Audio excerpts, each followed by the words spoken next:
Thanks a lot for being here, everyone. And of course, thanks to Omar for this very kind invitation to speak here. I've been asked to speak on this particular subject, science and faith, friends and foes. You guys know my background. I think Omar has already let you guys know that I'm doing some theory work with NUS in they have this research center for like these quantum stuff, and I'm one of the PhD students there, milling away and getting papers published for them. So yeah, so science and faith, friends and foes. I think this topic almost needs no introduction, okay? Because of the way that it comes out in our everyday conversations, it's hard to escape this really strong notion that out there in the modern world, the idea that science, the interaction between science and faith is usually understood in terms of conflict. Okay, especially when it comes to Christian faith, when we talk about, you ask someone like, what do you think is the relationship between science and faith? The response will usually be something in the negative. Okay, so the basic understanding here is something like that. Fundamentally, if you are doing the religion thing, then you can't do the science thing, okay? Whatever that means. And if you're doing the science thing, then it really undermines your religious thing, okay? Whatever that means. It almost doesn't matter. What matters is that science and faith are on opposite sides, okay? And there's some kind of tension that's there. If you ask them to articulate what the tension is, they'll almost like, most of the time, many people would say that it's almost self-evident, okay? And the question is whether when we dig deeper, this is really the case. Okay, but when we look at our popular media, we look at the shows that we watch, the cartoons that we watch, the anime that we watch even, you will see that very often this particular idea of what is sometimes called the conflict narrative, that science and faith are at odds, is often put forward. But also not only just in our media, right? We have it in our kind of everyday conversations. This is a depiction of a Singapore train. Okay, this is inside of a Singapore train. And this is a depiction of me and my friend. Okay, and we're talking. And there was this one time that I was going back with this colleague of mine on the train. And I knew that he was kind of going to churches already. He was like attending a couple of churches, but he wasn't a Christian himself. So I asked him the question that I usually ask when I know that this is happening. I asked them like, what do you think is the main thing that's stopping you from becoming a Christian? This is the thing that I asked. And then this guy suddenly looked very thoughtful, and then he stared down to the floor, and then he put his hand on his chin. And then after a while he thought, and then he looked up at me straight in the eye and said that, well, Clive, I believe in science. And then that's when he walked out of the train. So he alighted the train after that. So this was a very strange conversation, I remember this conversation because he left the conversation halfway. That's one thing. Okay, but another thing that really struck me was this guy is not a very science-oriented guy. Okay, he is the kind of guy that has little or no interest with regard to science. And I don't think that he's in any form of science track with regard to his academic life. And later on, from what I understand, that he went into an industry that is very far from science. Okay, but the point here is not that like people that believe this are all like that. It's just that it's more of that people who are so far away from science, right? They also have this idea that religion and science are just so fundamentally different that it can be used as a kind of a stock objection to just pose as an obstacle for them from becoming a Christian. It's so easy, right? It's so easy to just say that, oh, it's because I believe in science, whatever that means. Okay, I don't know whether you understand what it means, but I don't. What it means to quote unquote believe in science, okay, in such a way that would ban you from Christianity in some sense. Okay, but of course, it's not only something that happens between Christians and non-Christians, right? It happens between Christians also. There was this one time that I was at a Christian seminar, okay, just learning some theology stuff. And during the coffee break, Christians are quite pro-social, right? So they'll go around and talk to people that they don't know. So this one older woman came up to me, and then she was like asking me, okay, so wow, you're so young, you're here. Tell me what you're doing now. Like what are you up to now? And then I told her that, well, I'm studying physics. And then she said, physics? isn't that science? And then I said, yeah, that's science. And then she said that, but you love God, right? Okay. So you immediately understand what she's implying, right? That she's thinking that science is somehow almost a kind of has some kind of temptation, or at least maybe even a sinful element, okay, that puts your faith in a kind of dubious position. Okay. So even for Christians, they sometimes also have this notion that faith and science are at odds in some way.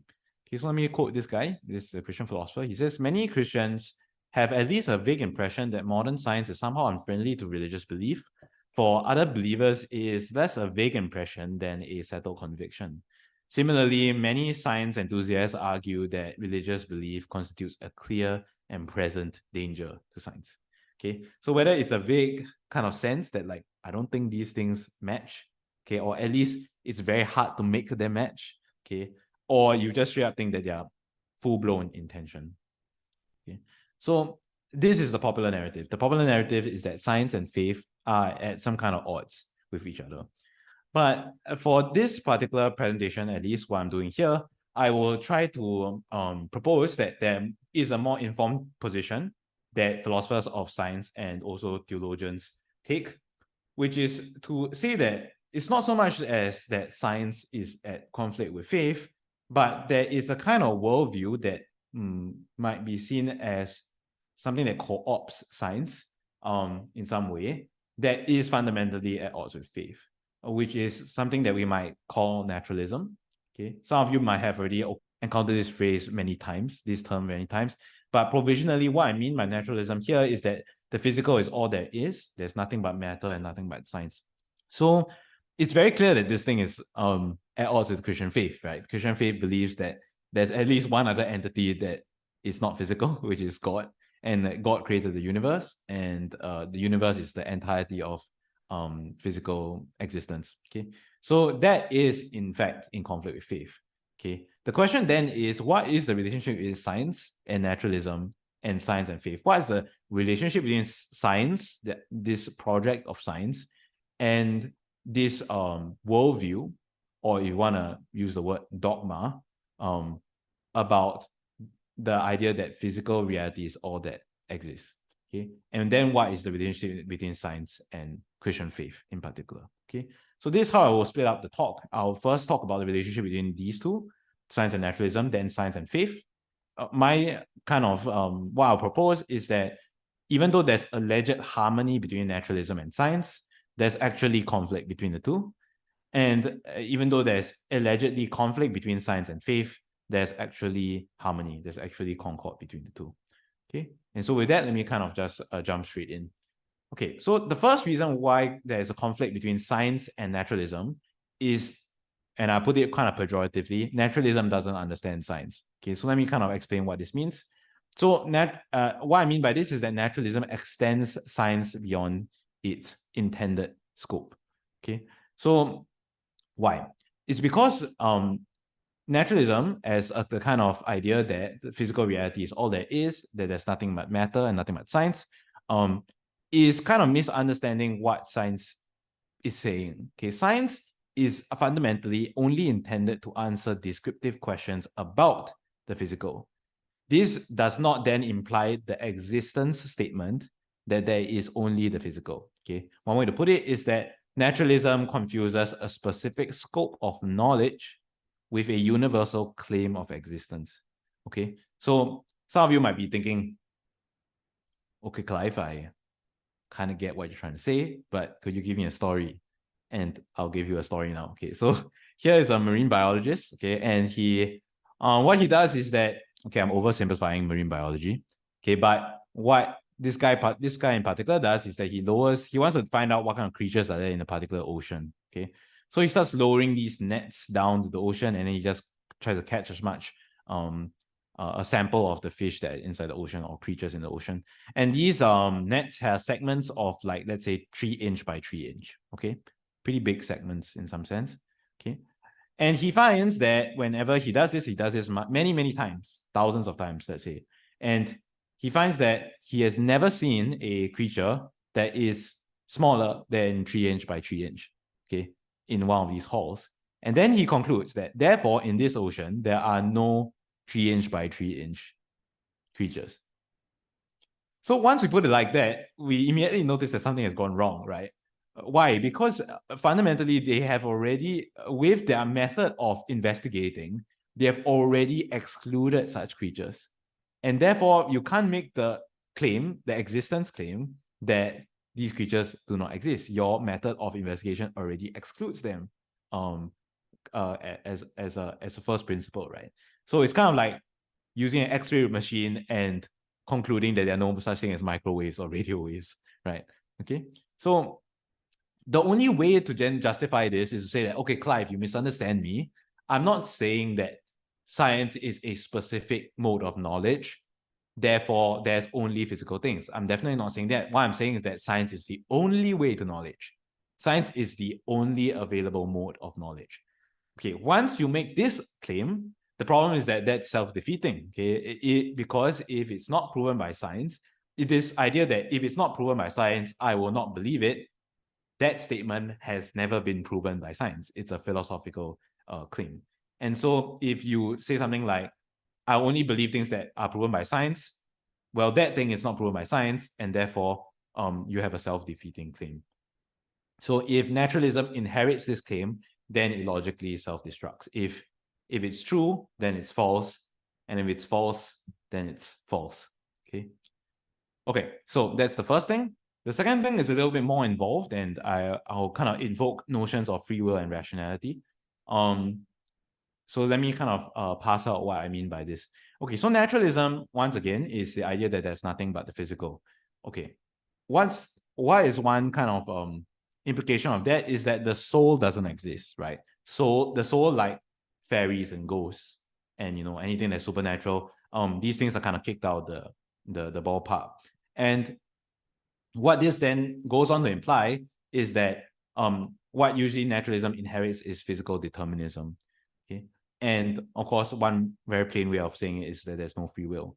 Okay, so what this implies is that whatever you think and whatever you feel is really just the consequence of some very elaborate chain of causes and effects. This chain is really, really elaborate, really crazy. Okay, but fundamentally, because of all these things that are in place, what happens at this point in time was already pre-necessitated by earlier points in time. Okay, so and of course, this thing has to do with, like, I don't know, some external stimuli impacting your five senses sending some signals up to your brain leading you to make some conclusions. It could be any kind of conclusion, like this movie is a bad movie, or like this policy that my country is inheriting is not a good policy. Anything that you conclude under physical determinism, it has to be the case because of prior things, and you had no choice in the matter in some sense. So this particular physicist puts it this way: just as the astrologer believes that his life is controlled by the orbits of the planets, the materialist, the naturalist, believes that his own actions and thoughts are controlled by the orbits of the electrons in his brain. Okay. So what are some implications of this thing? Okay. One thing that stands out to philosophers of science in particular is this. Okay. So this particular philosopher puts it this way: so what really seems like careful reasoning to you, the naturalist, is actually straightforward, mechanical, mindless cause and effect, a fancy array of falling dominoes. Illusions aside, then you arrive at your beliefs via a process that has absolutely nothing to do with whether those beliefs are true or false, right? Those chemicals couldn't conceivably care less. Okay, there is no rational content in the cause and effects that occurred that made you arrive at a quote-unquote rational decision. You just arrived at your decision because of those A implies B, B implies C, and so on and so forth, right? The kind of rational content that you have with regard to any belief that you have, whether about some kind of political policy or some philosophical claim, or whether you like whatever, I mean, anything in particular, any kind of belief that you have, like you prefer this hairstyle rather than that hairstyle, okay, that all of these things, the kind of rational content that's there, whether serious or trifling, fundamentally has the same rational content as a toothache or a stub toe. Okay, the same kind of mechanisms that are there are what are driving you to conclude the things you conclude. And so this fundamentally undermines rationality. So C.S. Lewis puts it this way: if naturalism were true, then all thoughts whatsoever would be wholly the result of irrational causes. Therefore, all thoughts would be equally worthless. So many philosophers of science think that this poses a serious problem to naturalism. In naturalism, it's true, all our beliefs will be pre-necessitated, and hence rational thought will be undermined, and therefore science will be undermined. So in a strange way, naturalists, who might call themselves free thinkers, they don't even have the free will to think freely, okay, unfortunately, okay, with regard to science, and of course with regard to even their own belief in naturalism. Okay, so this is the kind of implication here. Okay, I wanna say that this is a little bit more involved than the previous point, and if you have any further questions, we can talk about it in the Q&A. Okay, but here are the basic two things: that naturalism inherently misunderstands science, okay, and its scope, and secondly, naturalism without free will, or without the ability to freely follow the evidence and freely consider what they may entail, and make decisions for yourself, intellectually speaking, will undermine intellectual responsibility, and then undermine rational thought, and therefore undermine science. Okay. All right. So let me now move on to my second point very quickly and talk about the concord that is seen between science and Christian faith. Okay. The first thing is that modern scientific discoveries overturn previous naturalistic expectations and point towards classically Christian thought. Okay. This is a bit of a mouthful. What does this mean? It just means that there were certain expectations that naturalism would have, which have been in some sense kind of modern discoveries have kind of undermined these expectations. Okay, let me just go through these expectations. Okay, what are these expectations? They are just basically the opposite of what the Christian faith says in a lot of places. Okay, the Christian faith, at least its canonical form, believes that the universe with a beginning. Okay, the universe began. Okay, so this is Genesis 1.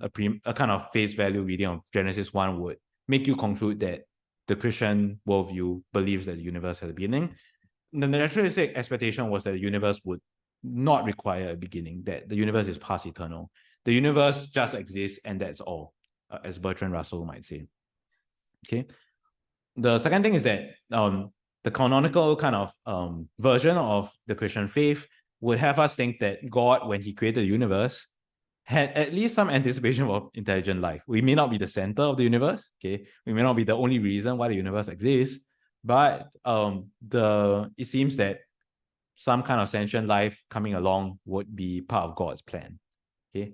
Meanwhile, for the naturalists, they would rather have it that life was almost a kind of freak accident that emerged without contrivance, without some kind of design.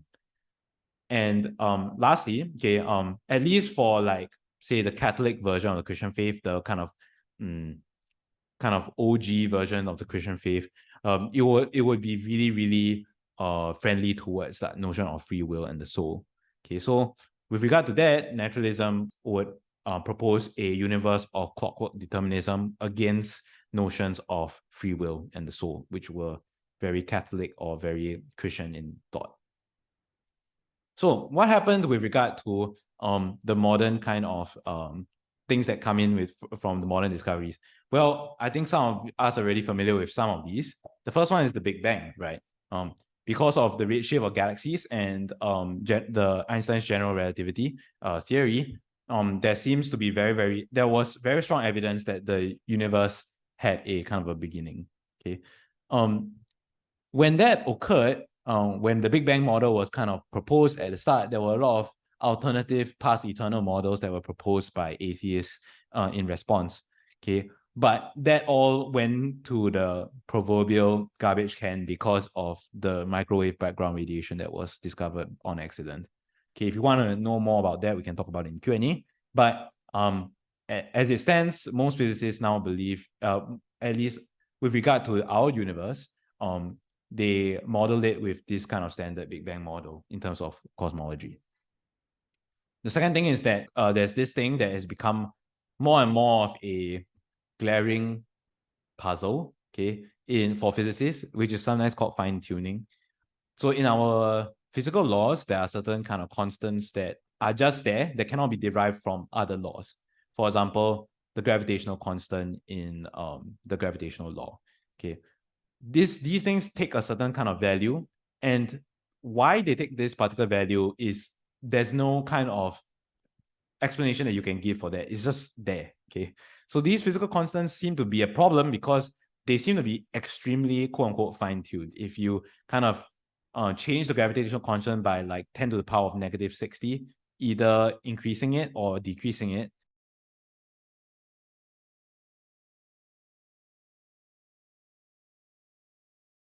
chemistry that is like, say, bigger than helium. And allegedly we are made of carbon, which is bigger than helium, right?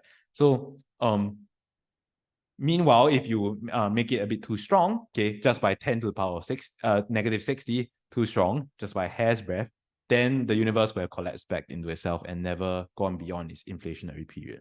Okay, basic idea is that, okay, and this is using what physicists, this is the term that physicists use, is that it's almost as if something is monkeying with these physical constants to make it just right so that intelligent life can occur.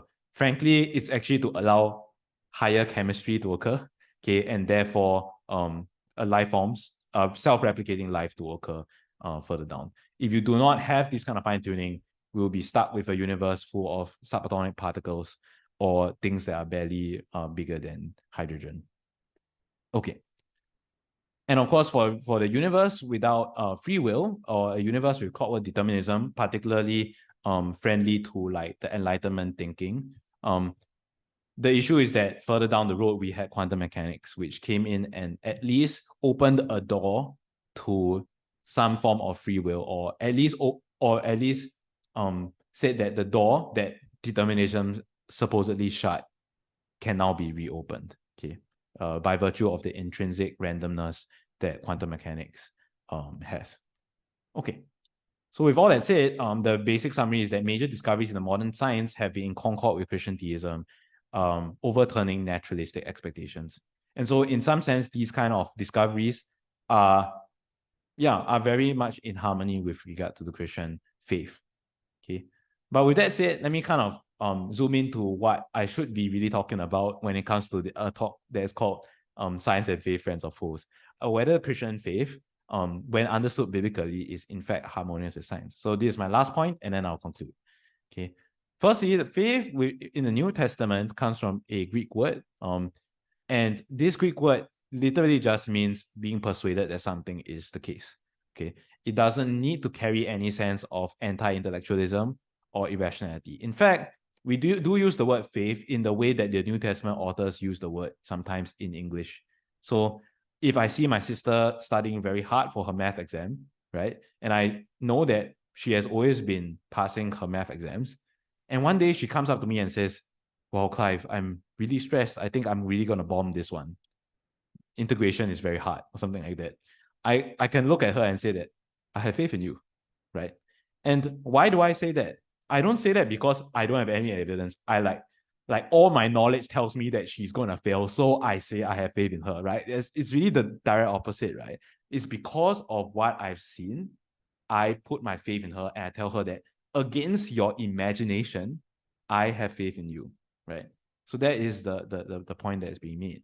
So one way to put it, and I think this is a very nice way of putting biblical faith, is that biblical faith is not a substitute for knowledge, but what we do with the knowledge that we have. Okay? So whatever I can explain, C.S. Lewis can always explain it better. Okay, so let me read it like this. My reason is perfectly convinced by good evidence that anesthetics do not smother me. Okay, so what is C.S. Lewis talking about? He is recounting his experience of going to the dentist. Okay, if you guys know any C.S. Lewis literature, you'll know that he's notoriously afraid of dentists. Okay, and so he says that my reason is perfectly convinced that by good evidence that anesthetics do not smother me, and that properly trained surgeons do not start operating until I'm unconscious. But that does not alter the fact that when they have me down on that table, a mere childish panic begins inside me, and I'm afraid they will start cutting me up before I'm properly under.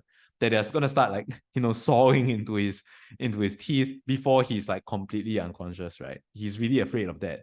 Okay. So in other words, I lose my faith in aesthetics. It's not reason that's taking away my faith. On the contrary, my faith is based on reason. It is my imagination and my emotions, this mere childish panic that he refers to. The battle is between faith and reason on one side and emotion and imagination on the other. When we look at the Old Testament paragons of faith, the most textbook example is Abraham, father of faith, right?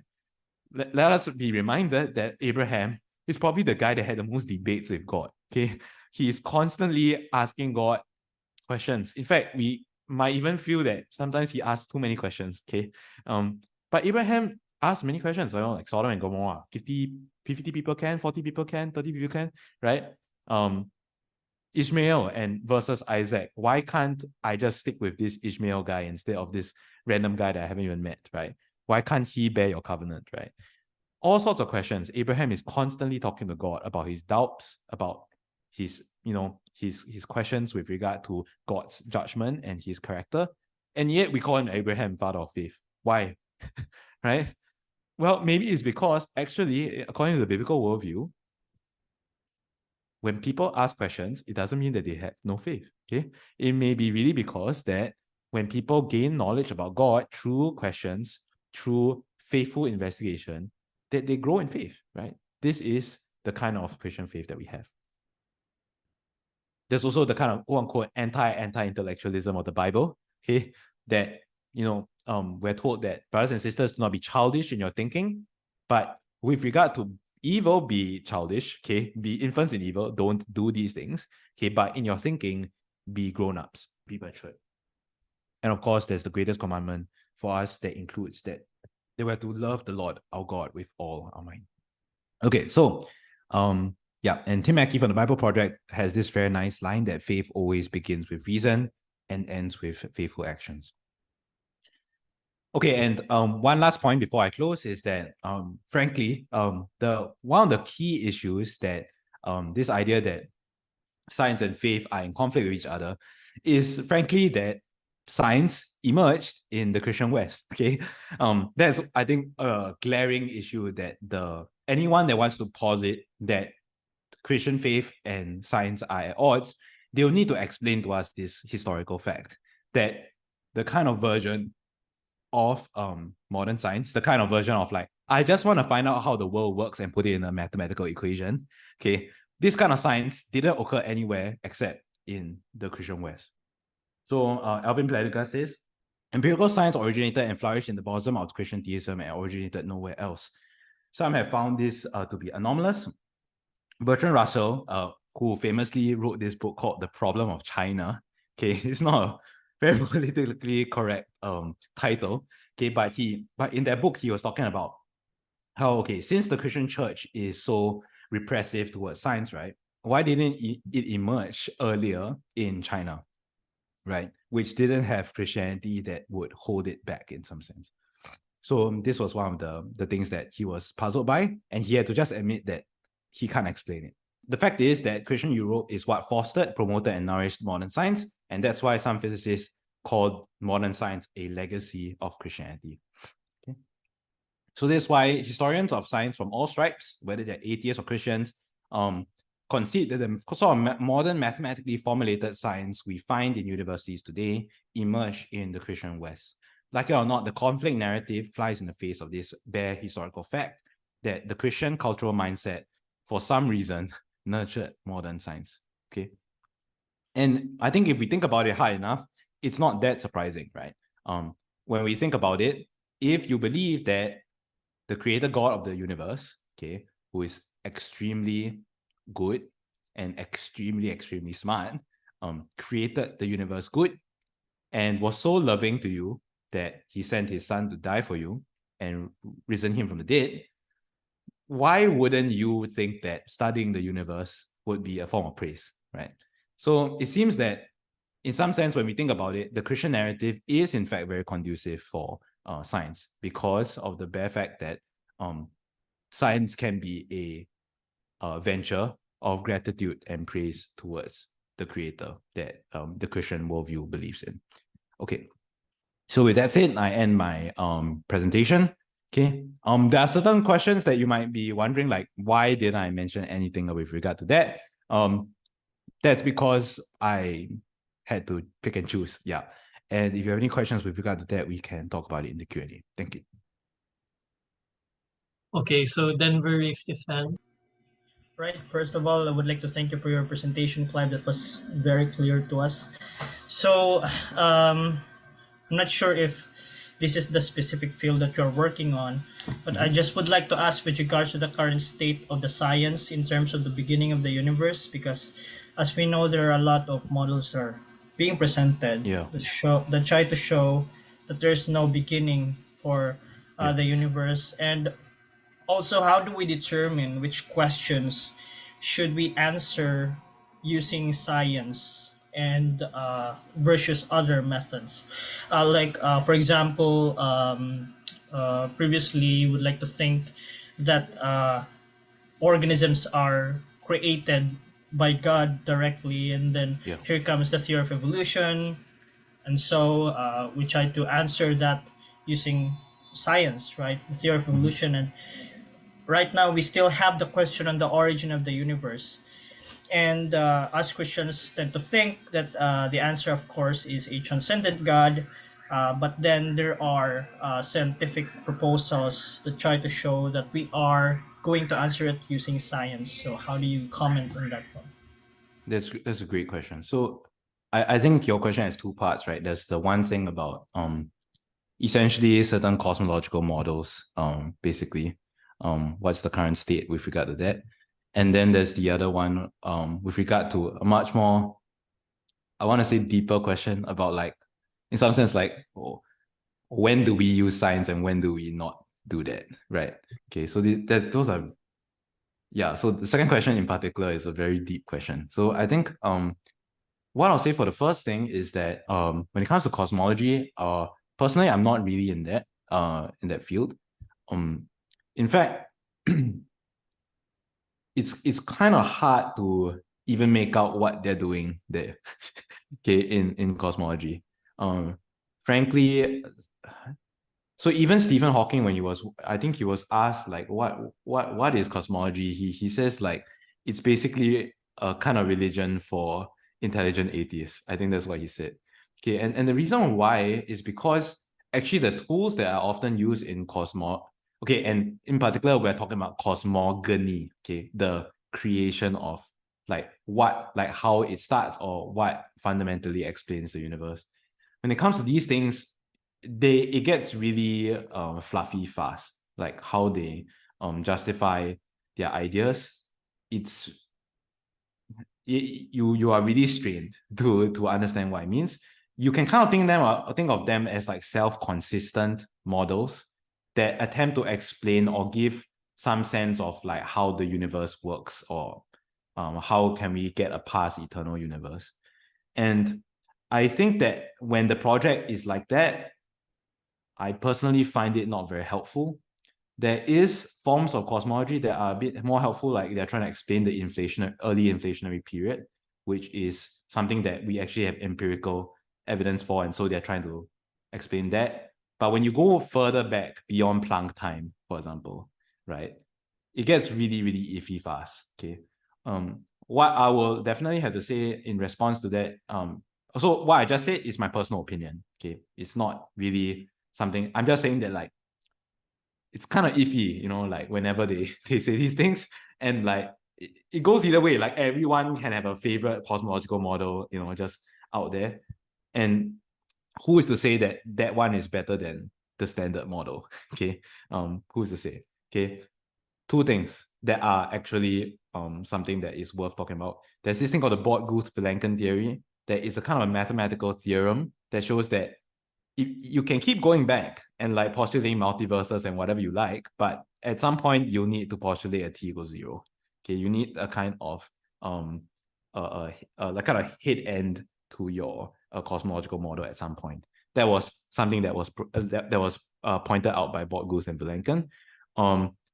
And I think the second thing that I would say is that even if the universe is past eternal, you still have the deeper fundamental question of, but why is there anything at all? Okay, in some sense, even if the universe doesn't have a beginning, doesn't mean that the universe is necessary, right?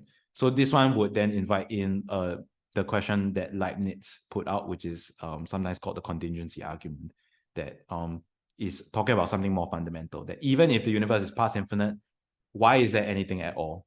Is still a fundamental question that remains unanswered, even if these I want to say spurious or overly elaborate models of cosmogony, even if they prove successful, I find it hard to see how. Okay, but yeah, even if that's the case, like Leibniz's idea still remains. Okay, for your second question, which is a lot deeper, okay, I don't really have a good answer for you. The provisional answer that I will give is that when the question deals with when the whole scope of the question deals with the physical, then science should be the way to go. Once you start to exceed these bounds, you need to at least admit that you are doing some philosophy or some metaphysics or some kind of epistemology or something like that. That's just being intellectually honest. Yeah. Okay. So I don't have a necessary and sufficient kind of answer for you, but I think that's a sufficient, at least with regard to these things. If everything that you're dealing with is science, is physical, then you can use science. Okay. But once you step beyond that, talk about the soul, talk about consciousness, talk about beauty, talk about love, okay, then I think we need to at least admit that science may give us some ideas about things that are relevant, physically relevant to these phenomena, but once we are going beyond the physical, we need to admit that we're doing some philosophy here. Yeah, I don't know whether that helps, but that's how I answer it. Yeah. That's actually a great answer. Thank you very much. I'm sorry. I just thought that you were working in that field because I just read the word quantum in your Yeah. basically the thing that came to my mind is regarding quantum gravity and all those stuff. In relation to the beginning of the universe. So there's this article by Aaron Walls. I think he's a theoretical physicist where he presented different models that would support a beginningless universe versus a universe with a beginning. And the thing that I thought that I could do, since there seems to be no very clear answer in terms of the science, is go to the philosophical defense that William Lane Craig would present. The impossibility of actual infinites, all those things. So yeah, thank you very much for the answer, Clive. That's great. Yeah, I think that definitely works. Cosmology is something that it's hard for me to understand. Yeah, it's not my field. Yeah, so but yeah, I think what you said, it flies for me. Yeah. Same. Yeah, that's a great insight, Clive, that you shared, especially in terms of the limitations of science. I think I remember Frank Turek citing Edward Fesser about it. Like the analogy he used is the metal detector man. Yeah. Like those who have scientism, it's like they are trying to find rubber in the ocean using metal detector. Yeah. Or you use a metal detector and you just go around and then you say that therefore there's no such thing as rubber, right? Yeah. And what's amazing on that analogy is not just the metal detector, but the rubber in it. So the rubber represents immaterial realities. And science, in order for it to work, it relies on certain immaterial assumptions or realities that makes it work. Okay. Guys, do you have other questions? Maybe before they ask questions while they are thinking, I can ask something specific on your field. Sure. Since you shared about quantum mechanics and free will, maybe if it's okay, we can ask more of an elaboration on the argument, how they are connected. Like, Okay. yeah. Sure. Okay, so there's a little bit of a okay, so there's determinism, right? And then determinism is often kind of substantiated with at least before quantum mechanics, there was a very, very strong reason why you would think that there's no free will, because in Newton's universe, okay, I'm just going to use a big word here, but the laws are time symmetric. Basically that essentially, if you know the current state of affairs, right? Like everything that is relevant to the physical system, okay, if you know everything that's there and you know the dynamics of the system, basically you know the laws of nature that are at play, you can actually rewind, you can actually mentally rewind time and know exactly where it came from and where it's going. Okay, so if you guys are interested in this, you can go look up Laplace demon. Okay, and basically this idea that if you have a kind of super intelligence, okay, under Newton's laws, if he is able to know everything that is there in the universe and all the variables and degrees of freedom and everything, all the facts, okay, because with the knowledge of the laws, he can kind of predict the future, all the futures, like everything that will happen forward in time and everything that happened backward in time also. And that's the kind of determinism that you have here. Okay, it's a very strong form of determinism, and because of Newton's laws being this way, many people were kind of persuaded that therefore the universe doesn't allow for things like the soul, for free choice, and therefore we kind of can set aside things like free will. So yeah, that's physical determinism for you. Okay, the issue with that is that, as we know now, there's this thing called quantum mechanics, and quantum mechanics, there's a lot of things that I can say about this, but one of the things that it kind of brings forward is that there's a kind of deeper and more fundamental randomness that is there. Last time in Newton's world, in some sense, okay, if you have uncertainty in your measurements, it's because your measurement tools suck, okay, that your measurement tools are not doing so good, okay, and because you're not God, you are not able to kind of zero into the specific, maximally certain version of the universe, right? Meanwhile, in quantum mechanics, it says that even if you could have the best, instruments in the universe, okay, or that are like, if you have nature's description of the physical system, there is still some randomness packed into the thing, okay, and this is sometimes called the uncertainty principle or the uncertainty relation. And if you stare at the equation, basically, in some sense, what uncertainty relations in quantum mechanics mean is that once you know one thing perfectly, you automatically know the other thing completely. Once you know everything about one thing, you immediately know nothing about another.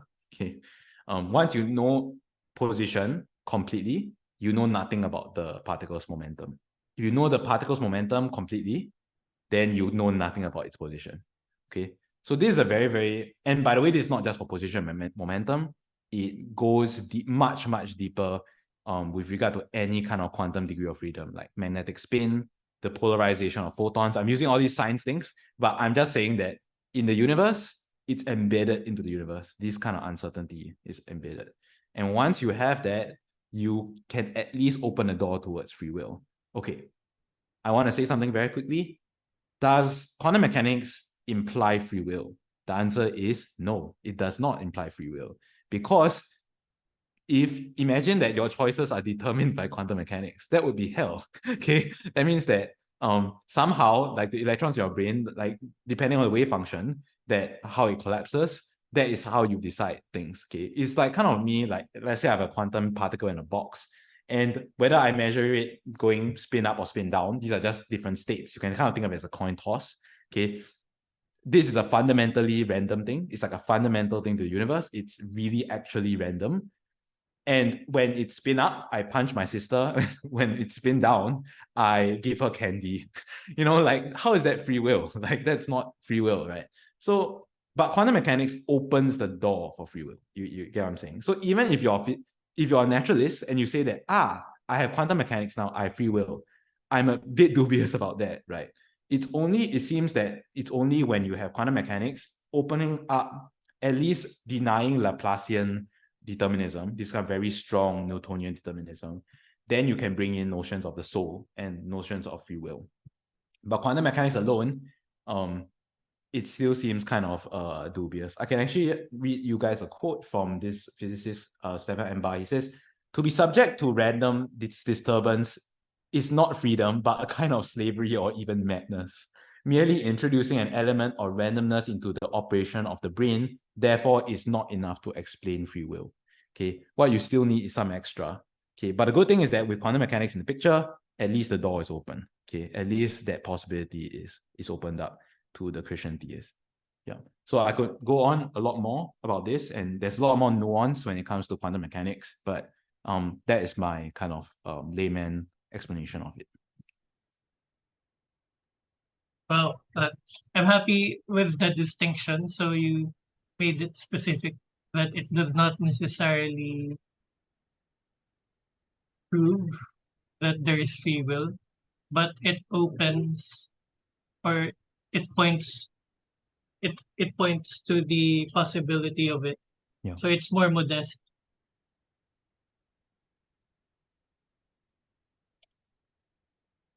So Boanor just here asked a question. So although this is not really science, Yep. but somehow I think the implications are connected since you talked about Newton's Yeah. science leading to determinism and quantum mechanics opening up free will. So perhaps there are certain theological implications, like in terms of God's sovereignty. So his question is, how do we draw the line between determinism and God's sovereignty? So I'm assuming what he means is that how do you distinguish between a naturalistic determinism and God's sovereignty? Yeah. Okay, that's good. So you can almost see different grades of okay, there are at least different classes of determinism, right? So there is what might be called physical determinism on one side. Then on the other side, there is also what might be called theological determinism. Okay, so some people of the more reformed camp might subscribe to like very strong forms of theological fatalism or determinism. Then there's a kind of a softer version of that, which is that like God is genuinely sovereign over all things. Okay. Then the question here is that how do we distinguish between these three classes, right? There's the physical determinists, which believe that determinism comes from the orbits of atoms and stuff like that. And then there's the theological determinism, which is that God somehow predetermines things that occur. And then there's God's sovereignty. That seems to, I mean, the main reason why we put it as a different class is that we want to bring in like human free will for this particular thing. So how do we differentiate between these classes? That's a very important question, a very deep question. Okay, so what I'll say first is that when it comes to my my point with regard to how rationality is undermined by physical determinism, notice that a theological determinist, like the most strong reformed person, doesn't actually need to be worried by what I said. Because for theological determinists, he could at least say that God would determine me to make rational decisions. Okay. So the difference here is that for the theological determinist, there's at least a mind presiding over the kind of determinism that is active in their universe, right? As opposed to the completely mindless determinism of a purely physical determinist, right? So in that sense, the theological determinist here, whereby God's sovereignty comes in like quote unquote for free, right? Is very safe from these sort of issues that I have postulated, that God would providentially arrange the world such that his elect would make rational decisions while obeying his covenant or something like that. Okay. So I think the main kind of challenge would be with regard to the kind of we might call it a more modest version of God's sovereignty, versus the more kind of reformed version of very strong theological fatalism. Okay, how I would draw the line there is that I'm a modernist. Okay, so I believe that God, prior to creating the universe, has a survey of all the feasible worlds that he can create, by essentially looking at all the kind of different branches of genuine human free will and how people would choose under certain kind of circumstances, and what his sovereignty is kind of understood as or defined as is how he orders these circumstances. Okay, and so which kind of world does he pick to actualize? And these worlds are really endowed with genuine human free will. Okay, but which world is chosen is by God. Okay, so it's not as if God just starts a world and then like people just act the way he acts, and then God is like stressing out because he needs to like course correct every single day.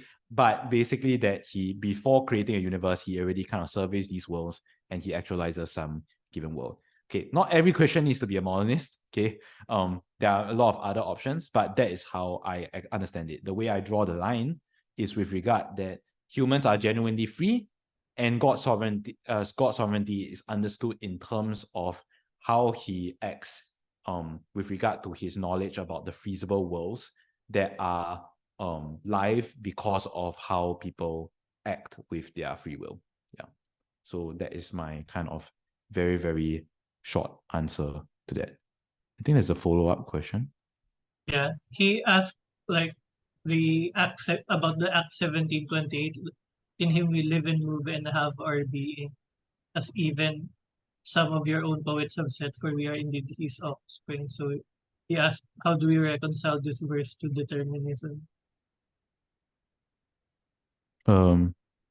Maybe I'm not sure whether the inquirer wants to explain a little bit more, because when I read the verse, I feel that a determinist would be very happy with this verse. That there's no kind of inherent issue with the verse. Yeah, I think yeah, okay. Bonner just Yeah. Sorry. explain. It might sound determinist. I might sound determinist because it says here, we live and move and have our being. But I think the verse pointing out that God is really sovereign, even in every part of our being, He's in control of, and even our heartbeats or our breath, He's in control of. Yeah. So that does mean that falls into determinism, because it from our first breath, because we have organs and cause and effect, like you said earlier. Mm-hmm. So it might fall into determinism, like you said, determinists are happy with that verse. Yeah. Then how can we reconcile that? Like that's a biblical verse, and then someone will say, yeah, that falls in our belief system. Yeah, so I think the way that I'll argue for not okay, so the way so there are two ways, right? One way is that okay, yeah, let's all be determinists. Okay, that's one way. Okay. The second way is that you could have a kind of broader understanding of scripture, right? So there are in fact, if you read the verse, okay, I mean you read the chapter, it then goes on to say that like, and he kind of set the course about like where people are born and where they'll go so that they will reach out to him, right? So Act 17 actually is one of the really great places to go to see that how God's sovereignty and human free will kind of collide, right? That God sets certain boundaries. I think that's the actual word that Paul uses in this speech in the Areopagus, that he sets these boundaries so that people would reach out to God. And then after that, he makes a remark that, but even though God is actually not far from us, right? So I think the idea here is that God providentially puts us into positions whereby we can freely choose to seek him. Whether we freely choose to seek him or not, it's up to us. Okay. So of course, there's a lot more, a lot deeper. If someone says that, hey, look, this thing is good for the determinists, then you just say, okay, but there's this whole bunch of other stuff that seems to suggest that humans are genuinely free, right? You can point out to places that, like, I don't know, in Joshua, that people are genuinely asked to choose, okay, whether you choose life or death and things like that, right? Yeah, like there's a lot of verses that you can point to when it comes to God genuinely asking people to repent, right? Why would God send prophets who are killed in the process, asking people to repent, right? If everything is already, is like God can just like zap and make them repent, right? And why does God genuinely grieve over people rebelling, right?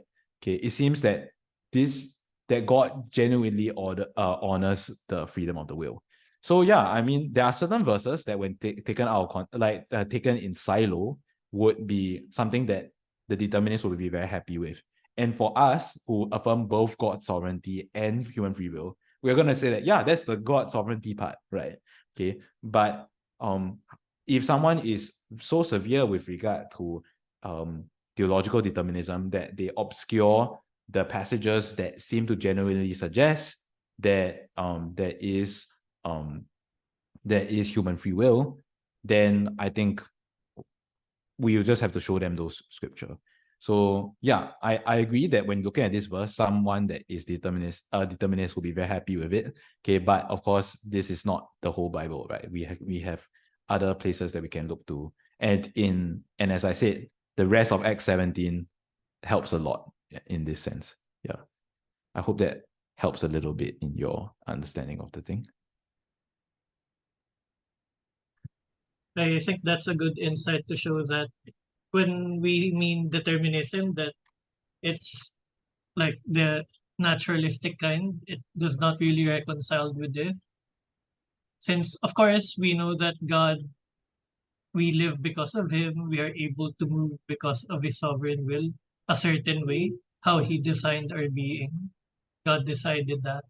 But that passage does not preclude the idea that based on how God designed us, that we can move on how we want to move. So it makes our actions, our thinking more meaningful. Like there's more meaning and risk to it because we are the ultimate responsible being for our action. Okay. Marge asked a question here. So she said, would like to know your opinion. Why do you think that people who are pursuing a career in science overwhelmingly non-believers, despite majority of the population in general are Christians?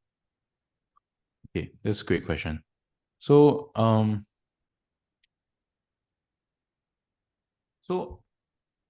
I don't really know whether what okay, so I don't know the statistics. Okay. So at least in Singapore, it's not the case that people are mostly Christians. We have the Christian population is not that big. It is also not small, but we have religions that are outdoing us in terms of population size. When it comes to and I think in general, like globally, it's not as if there are more Christians than non-Christians in general. Okay, but I think your point still stands. Your point that there seems to be a much more there are a lot of non-Christians that do science, right? So there are a few ways to kind of understand it. One of them is that for them, the science thing has nothing to do with like whether they believe in Christianity or not. Okay, I think most people in science, at least the people that I meet in science, they don't make atheism or their Christianity like the forefront of their science.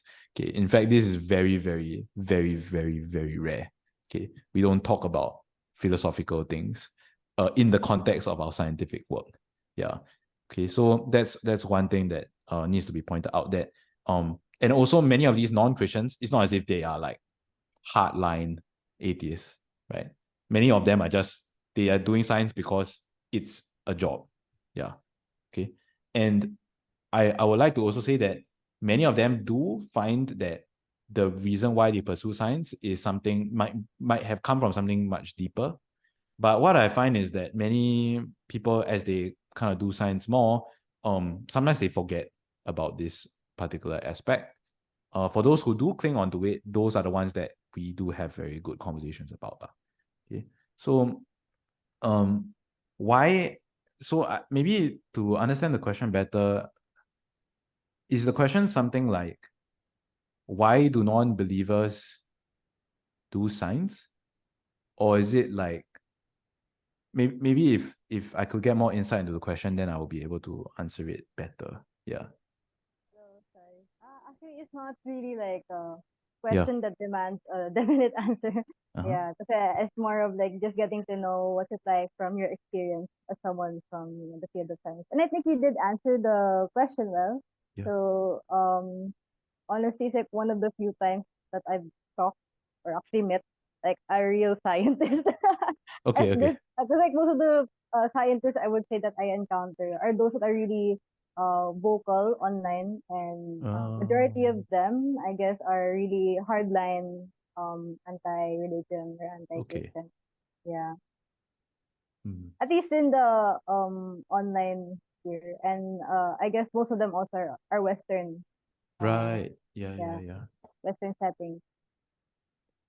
Okay, so one way to understand it is that, okay, so I don't know whether this would be helpful, but so what we might be doing is a kind of a Bayesian thing. Like, so basically what I mean by this is that it might be more of that if you're a hardline atheist, you are more likely to have really, really gone in hard with the science thing. You get what I'm saying? So someone that really believes that science is like, like the next step of humanity, or like something that is the language of the non-religious, and they are very, very passionate about the non-religious thing, then they will go into science, right? So, but the inverse doesn't hold, right? Someone that goes into science doesn't mean that they are going to be a hardline person. So what you might have experienced is that you have met these more hardline people, and because of their intuitions with regard to how science works and things like that, they go in very deep in science. But the inverse of like, if I'm a scientist, therefore I must be an atheist, that thing doesn't hold, right? So I don't know whether this is clear, but at least for my experience when I'm in my work, this is not something that I notice. In fact, if I could add, my experience is that I know a lot of Christians in science. Yeah, like a lot, like really a lot. And of course, many of these Christians that are in science also happen to be the kind of nerdy type that are like quite theological, who like theology and stuff like this. So those people, I mean, those are people are really, really nice to hang out with. My boss, in fact, is also a Christian, very, very dedicated Christian. So I guess it really depends. It really depends who you meet. And you have people from all sides of the spectrum, I guess. Yeah. My experience of being in science is just you meet all sorts of people. And I like it very much. I guess to add to what Clive said regarding Marge's question, I think this is something you can read more as well if you like. So there's this resource. The title is Science versus Religion, What Scientists Really Think. So it's a book written by a sociologist of religion. Her name is Elaine Eklund. She's from Rice University. But of course, the book is published in Oxford University Press. And part of her results in her data is that the idea that scientists drop their religious identity when they have professional training is not true. So it's not because of there's an inherent conflict between science and faith, but the reason is just that they are atheists already. and Yeah. they just self-select into the profession. Yes. So if you self-select yourself there's an artificial phenomenon going on, of course, that there will be an increasing number of non-believers. So, of course, I'm not sure what their reason really is the for them self-selecting, since I've not read the study in detail yet. But at least there's something that should spark a question in our minds, like why are they doing that?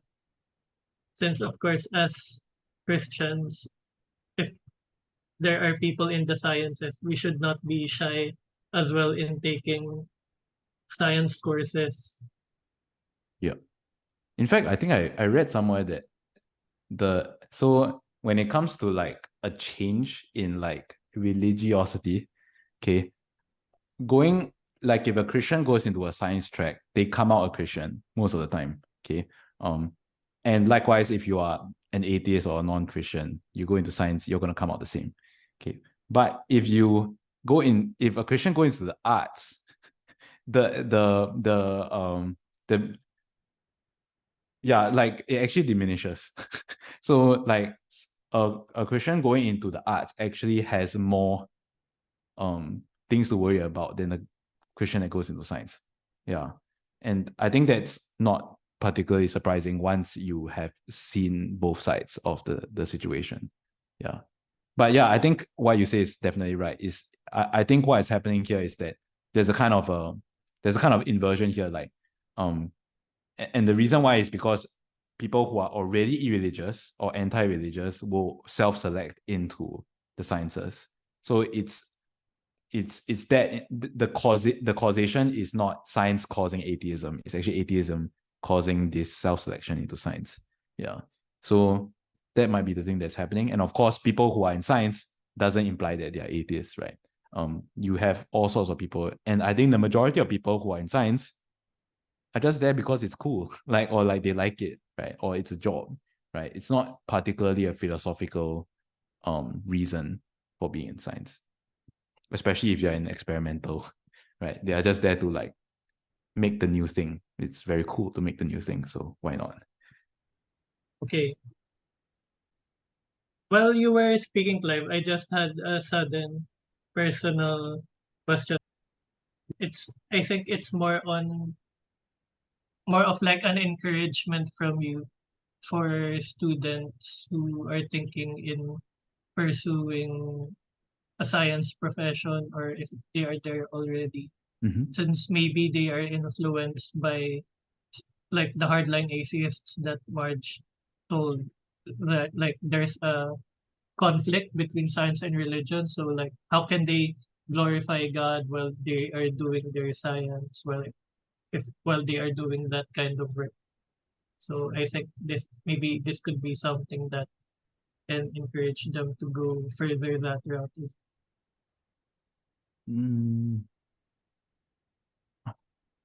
I don't know. Like, I don't know how I would encourage someone who is thinking about going to science. I would just ask them, why do you want to do science? Yeah.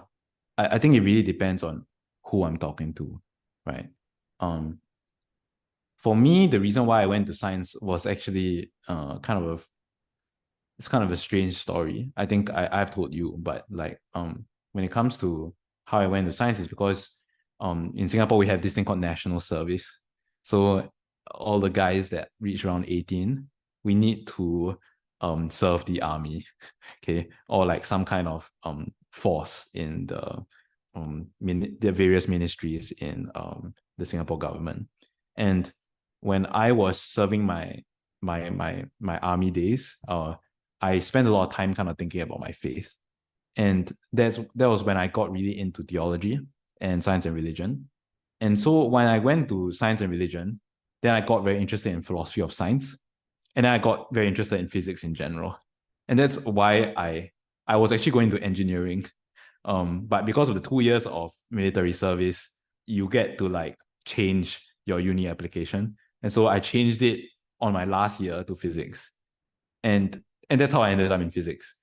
So my reason for being in physics is actually quite was deeply philosophical. So it was from theology to philosophy of science, then to physics. And I don't expect that everyone needs to go into science for this specific reason. Okay, but one thing I can at least speak into from my experience is that I just think that, so Kepler had this phrase or this understanding of how he did science was that it was kind of thinking God's thoughts after him.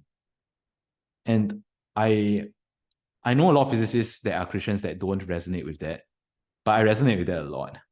That sometimes when I'm just reading and just looking at how much genius needs to be poured in to just understand something so basic and simple about the universe, that God just came up with it just like that.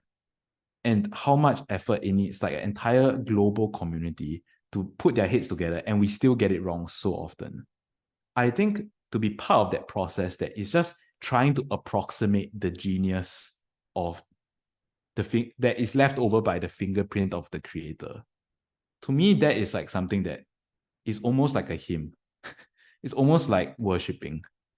I mean, for the early Christian scientists, that's exactly what they were doing, right? It was really like Kepler was literally writing hymns, like next to his like derivation of the three laws and stuff like that. So for me, when I like smart things, I like worshipping God. In some sense, where my science meets this passion is just frankly looking at how much effort it takes for us to just think God's thoughts after him in some sense, and usually do it wrongly, okay, but an attempt to approximate it is a thing that is a fire that is inside of me that I wish that every Christian in science would come to have. Yeah. So of course, if you don't have it, that's fine. If you just wanna go do science because you like semiconductors, that is to the glory of God. Like, make better semiconductors for the rest of us, right? But I think for me, it's a very personal thing. Like, it's just like if studying theology is understanding who God is, studying science for me is just seeing how awesome and creative and amazing God created our universe. And man, it is insane. This universe is crazy. And I can't really articulate it, because honestly, thinking about it too much makes me very emotional. Yeah, that and okay, then the contrast is the guy who came up with all this sent his son to die for me. Like, this idiot, like, who can't even do a second order differential equation properly. Like, who would do that? Like, this God is amazing. Yeah. So, bit of a lengthy thing, but if anyone is thinking of going into science, who is already a Christian, if they can have this kind of spark, that would be great. I think that is what that is something that is very, very beneficial when you go into science. Yeah. That was beautiful, Clive. I think your heart really speaks well to how Christians in the medieval period, when modern science started, like, their motivations, it speaks really, or it really resonates with them. Yeah, I mean, when the atheists try to co-opt science to be like the source of wonder, they almost need to use theological like messaging to do so anyway, right? Yeah. Whatever they have, we have it, like, but with reason. Yeah, Yeah. and honestly, if you really, really look into the atheistic, like, an atheistic epistemology would really, really empty out the wonder of science, I think. Like, when investigated to bottom. I don't mean to say that all atheists feel no wonder when they do science. I'm just saying that their wonder is coming from a worldview that is not their own. Yeah, that's what I'll say. Yeah. I think that's what is different. I remember Albert Einstein, since many other people mistake him to be an atheist, though he was not. of course, he's not a religious person like us. He Yeah, never yeah. attended a religious service, Yep. but he is more like a pantheist. So same like Spinoza, Baruch Spinoza. So what he does not like in the naturalistic view, it seems to remove the mystery, the wonder Yeah. in the cosmos. And I think when we think of the universe in a naturalistic way, even though we don't know anything yet, eventually it will run out of something wonderful. But if we think of it as a creation of God based on his wisdom, his infinite intelligence, there's a certain wonder that it creates as we study the cosmos. Yeah. And that's what the Christian scientists were trying to uncover. They say they are priests of the book of nature. Yeah, yeah, yeah. The two books, right?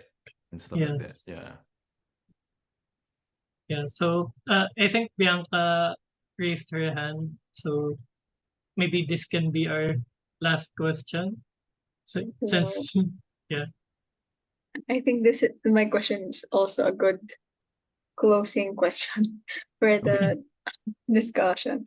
Clive, I would like to thank you personally for accepting Kuya Omar's invitation to have this talk, because personally I've been wrestling with this question for so long. I think for almost 3 years now. And Okay. I'm glad that talks like this one are now available for college students like me. Okay. So I'm actually bothered by this conflict because I know fellow students and professors way back in high school and now in college who think that science and faith are incompatible. In numerous lectures I have encountered professors who, in their exploration of faith and other worldviews, shared anecdotes expressing their dismay with Christianity. And as a Christian, I often find myself feeling powerless and incapable when it comes to defending the faith because I do not have the necessary tools to articulate a solid defense. That is why I'm so thankful for you for this talk. Now, moving to my question. At the beginning of your talk, you mentioned that popular media presents that science and faith, particularly the Christian faith, are in conflict with one another. My question for you is, as Christians, how can we effectively communicate to the church, and I think most especially to the academe, that it is rather naturalism and not science that is in conflict with faith?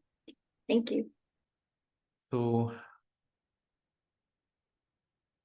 man, that's a good question. So I'm not very sure about how to do it. If I understood your question correctly, it's that how would we kind of push back against the conflict narrative on the popular kind of arena? Is that what you're saying? Yes, yes. For context, I am a communication student, so Ah, my approach to how I listen to these talks is more centered towards that. okay, good. So, okay, I'm not particularly sure. I don't have like a kind of straight answer, but I can think of a few ways. One of the ways is that, man, I don't know, like in everyday conversations, there needs to be a kind of, we'll need to have good responses for the way that this conflict narrative is sometimes put out, right? One way that is sometimes effective when people say things like that, like for example, like how can you be a scientist when you're a Christian? For example, I get that question. I'll just ask the person, what is science? I'll just ask them, what is science? And usually what they'll give is, so they can only give two options, right? One option is that they tell you what science actually is, and then you say that, how is that against the Christian faith, right? If, science is the investigation of the physical universe, then like, that's great. My God created this universe, why would I want to study this thing, right? If they start to say like, it's like the rational thinking and the belief that the physical is all there is, then it's like, so do I as a scientist? So why didn't they teach me during university, right? So there was this one time that was asked, I think it was Pete Atkins or what. Pete Atkins is one person that believes that if you are religious, you cannot do science. And then someone asked a very good question. He said that, so here in this university, do we need to have a form that states that you cannot be a Christian or else if you want to enter the science faculty? And Pete Atkins obviously says, right, like they can't, like if once you do that, then you suddenly it's very plain that like it's not actually science you're doing, right? It's actually naturalism. Okay, so that's the first one, is like the everyday conversations. Two, events like this is great because it equips Christians to help with that. Three is that I think on the level of the Christian church, we need to really be, so what I'll say, and I don't want to be too pejorative, but like, I think sometimes the Christian church also digs its own grave with regard to things like this, is that sometimes the version of Christianity that we are brought up in local churches is sometimes, and at least implicitly, anti-intellectual, okay, and makes people, or anti-intellectual, and a second thing is dualistic. Okay, what I mean by that is that, so anti-intellectual means that it's very emotionally driven, that the mind is kind of like put on a like a back seat, or thrown out actively, and that doesn't help because science requires things like that. And dualistic, what I mean by dualistic is that there's a kind of secular sacred divide. Okay, so what I mean by this is that when people study math and when people study science, when they go to their university, when they go to their work, they don't realize that they are still doing the religious life. Yeah. So I think that is something that we embed into the system sometimes. And it's a kind of like, there is like Sunday Christians, quote unquote, right? That I'm here, Sunday is where I do the God stuff and I feel things. And then for the rest of the day, I'm just like a machine that goes on, and like it's not embedded into the rest of my religious life. I mean, the rest of my everyday life. I think once Christians, and this is a very, very like, it's like 10 steps before the thing that you are asking for, right? It's like, if churches can endow Christians with the idea that like your life is, you offer up your bodies as a living sacrifice to the Lord God Almighty, right? Once you say something like that, then you start asking questions of, why the hell am I studying organic chemistry, right? Like, why am I doing that? Like, why, how does anything that I'm studying in university come into the picture? And once Christians who are doing science can endow themselves with this kind of, can endow their scientific life and their academic career, or their career in general, with this kind of thing, I think Christians would come across as much more viable as an option.